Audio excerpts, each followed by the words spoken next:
ಎಲ್ಲಾ ಹಾನಿಯಿಂದ ಕೂದಲನ್ನು ರಕ್ಷಿಸುತ್ತೆ. ಬರೀ Amrit noni reach root premium hair oil.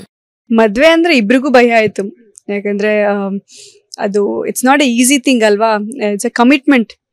ನಮ್ಮನ್ನು ನಾವು 100% ಕೊಡ್ಬೇಕಾಗಿರುವಂತಹ ಒಂದು ರಿಲೇಶನ್ಶಿಪ್ ಅಂತ ಹೇಳಿದ್ರೆ ಅದು ಗಂಡ ಹೆಂಡತಿ ಅನ್ನೋ ರಿಲೇಶನ್ಶಿಪ್. ಯಾಕಂದ್ರೆ ಅದಕ್ಕೆ ಅಲ್ವಾ ಬೆಟರ್ ಹಾಫ್ ಏನೋ ಆ ಥರದ್ದೊಂದು ಇದು ಮಾಡೋದೇ ಅದಕ್ಕೆ ಅರ್ಧಾಂಗಿ ಅನ್ನೋ ಥರದಲ್ಲಿ ಹೇಳೋದು. ಅಥವಾ ಇಟ್ಸ್ ಬಿಕಾಸ್ ಅವ್ರ ಅರ್ಧ ರೆಸ್ಪಾನ್ಸಿಬಿಲಿಟಿ ನಮಗಿರುತ್ತೆ, ನಮ್ಮ ಅರ್ಧ ರೆಸ್ಪಾನ್ಸಿಬಿಲಿಟಿ ಅವರಿಗಿರುತ್ತೆ. ಯಾಕಂದ್ರೆ ಯಾವುದೇ ವ್ಯಕ್ತಿದು ಫುಲ್ ರೆಸ್ಪಾನ್ಸಿಬಿಲಿಟಿ ಯಾರು ತೊಗೊಳಕ್ಕಾಗಲ್ಲ, ಅದು ಯಾವುದೇ ರಿಲೇಶನ್ಶಿಪ್ ಆಗಿರ್ಬೋದು.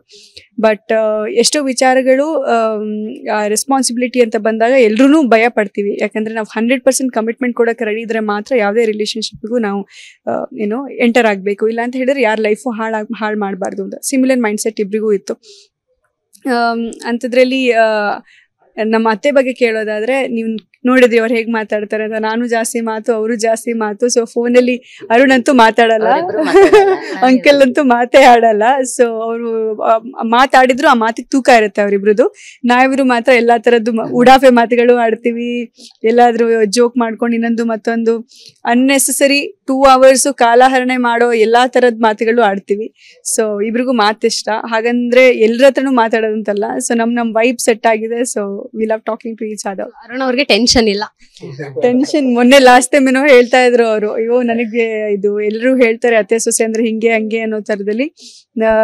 ಕನ್ನಡ ಮೂವಿ ರೆಫರೆನ್ಸ್ ಕೊಡ್ತಾ ಇದ್ರು, ತುತ್ತ ಮುತ್ತ ಅನ್ನೋ ತರದಲ್ಲೆಲ್ಲ ರೇಗಿಸ್ತಾ ಇದ್ರು ಫುಲ್ಲು.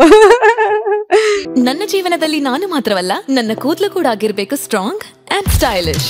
ಬರೀ Amrit noni reach root premium hair ಆಯಿಲ್ ನೊಂದಿಗೆ.